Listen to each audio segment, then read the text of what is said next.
nigga, you know how niggas be trying to get like they give a nigga a verse, they record it. I've never done that before. Him and J Dog got a song, and that's their verse on the album with J Dog. Bro, anytime I do a verse, it's fresh, right from there. Bro, I've never seen that before, bro.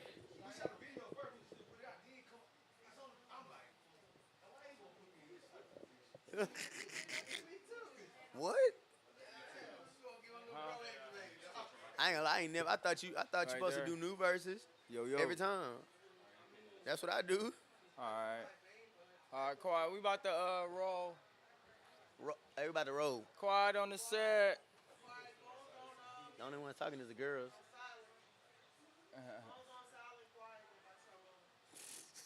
You know Red's still over there talking. Alright, we ready, E? Hey, stop the music.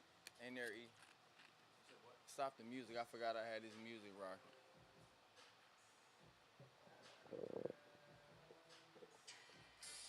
the music rocking. We can start as soon as we stop the music.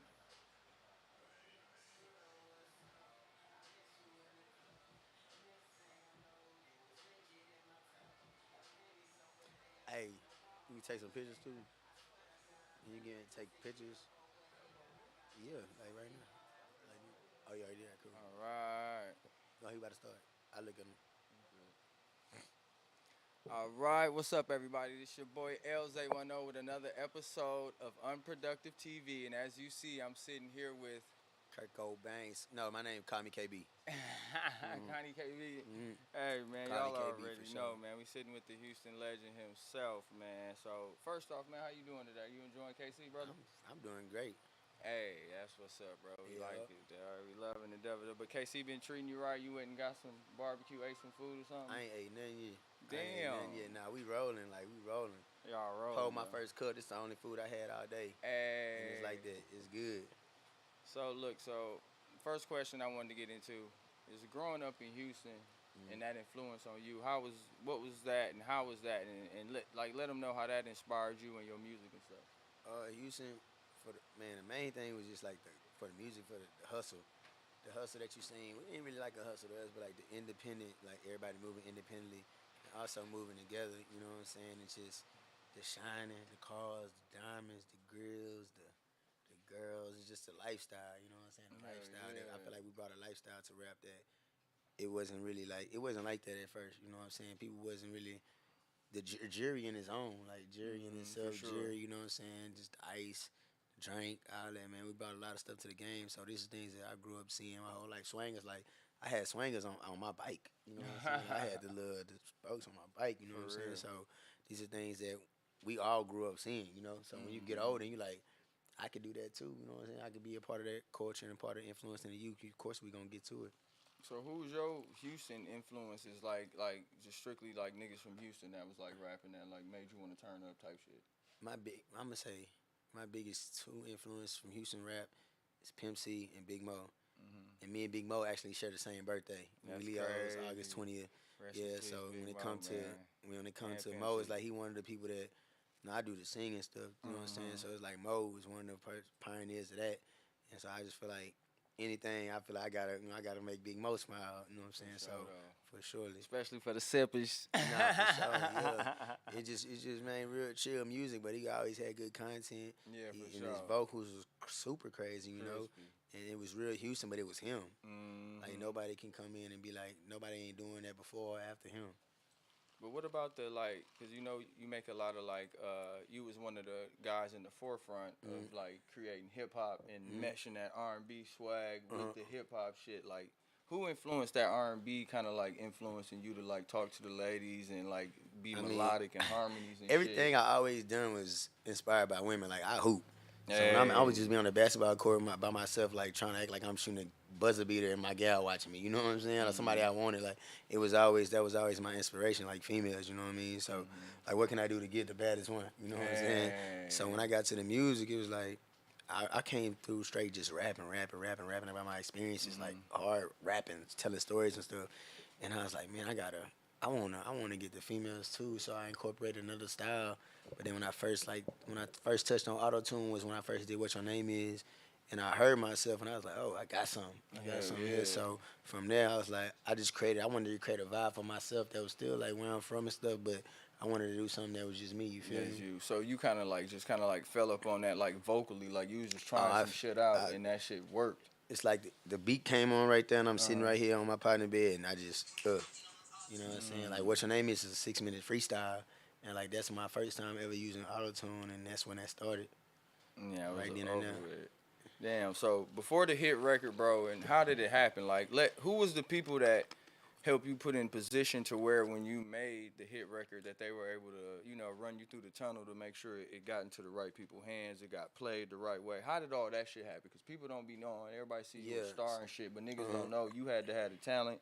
Then you had to find the movers and the secrets. Yeah, so I like what you're saying, because we've been talking about that a lot with my team on the road. You got to find the behind the scenes people and get with them, and that's how you're going to make it happen.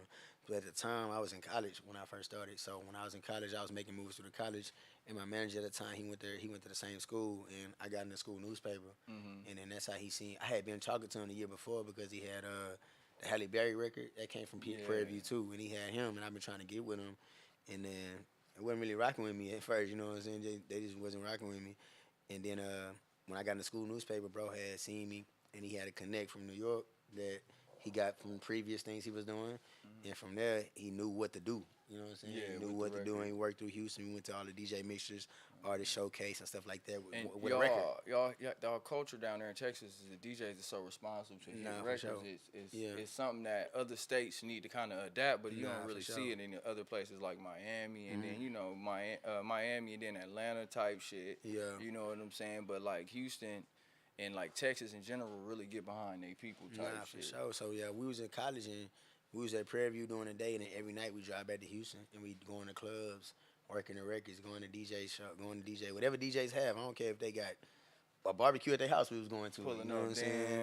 And so That's we was just going to everything, and from there, I got on the radio by doing all that groundwork, and then we turned up after that.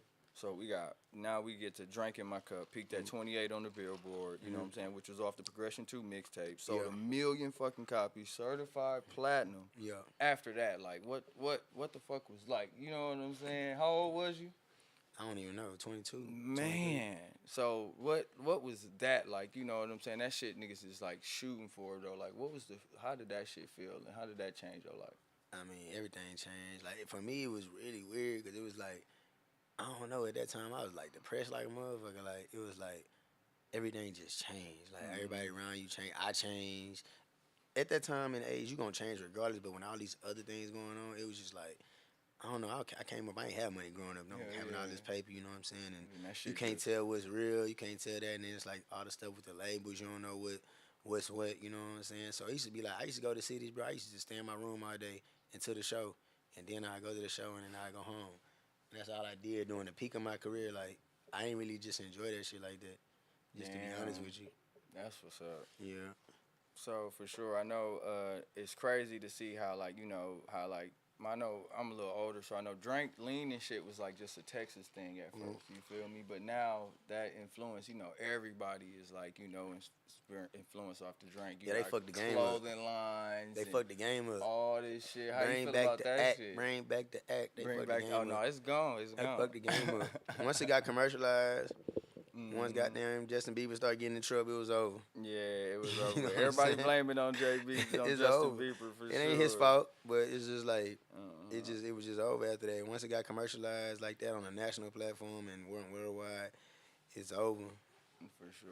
Now I know the new shit you got, the Do You Want Love. Now, how did that record come about and shit? And man, I was just in my studio. I record myself and everything, so I'm just in the studio, and I was just like, I just wanted to like reach a certain demographic, a female, you know what I mean? I wanted to be like more emotionally mature, vulnerable. I don't be vulnerable on my records unless it's like some stuff I went through, hardships. On the love tip, I don't ever be like that. So with this one, I was like, I feel like as humans, we experience every kind of feeling, every kind of emotion, and I'd be doing myself a disservice as an artist if I didn't give that part of myself too, you know? So that's what I was on. Like, I want to talk about like the female I can't get. And what I would do if I had her, for sure. You know what I mean? And I appreciate you and your importance to me. That you important to me, even though you ain't got nothing to do with me right now. You know what I'm saying? So and also use that as some bait. You know what I'm saying? A real ass in, you feel me? For sure, for So, sure. yeah. No, I like it though. That motherfucker hot though. Appreciate for that, sure, brother. For sure, Appreciate man. that. So now I know a lot of stuff. You a Texas guy. So Texas barbecue versus Kansas City barbecue. Have you heard that comparison or that war? Or do you know about that shit? Never heard that in my life. You never heard of that? Nah. That's the thing. You know. Nah, I'm lying like a motherfucker. I be watching some of the cooking shows and stuff like that. I done seen it, but I'm gonna be real with you though. I ain't too big on